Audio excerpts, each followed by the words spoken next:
আসসালামু আলাইকুম রহমতুল্লাহি ওয়া বারাকাতুহু। সবাই কেমন আছেন? আশা করি সবাই ভালো আছেন। আমি একটা চ্যালেঞ্জ হাতে নিয়েছি। সেটা কি? সেটা হলো এই যে দেখুন আইপ্যাড 10টা বডি সহ একদম পুরো সেট একদম বাঁকা হয়ে গেছে। আর এটা শুধু টাচটা নষ্ট হয়েছে, ডিসপ্লেটা নষ্ট হয় নাই। আমার চ্যালেঞ্জ হলো যে ডিসপ্লেটা ওকে রাখে আমি কাজ করে দেওয়া।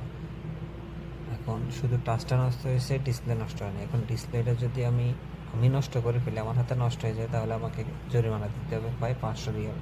তো 500 রিয়াল হিসাব করলে বাংলায় প্রায় 16,000 টাকা। এই এত টাকার ডিসপ্লেটা আমি রিস্ক নিয়ে কাজ করে দিছি। আলহামদুলিল্লাহ, ডিসপ্লেটা কিছুই হয় নাই। আমি একদম নতুন টাচ লাগিয়ে একদম বডিটা সোজা করে আগের মতো করে লাগিয়ে দিলাম। আমার হাতে কিছু হয়নি, এটাই সৌভাগ্য। সবার জন্য দোয়া রইল। ভালো থাকবেন সবাই। খোদা হাফেজ।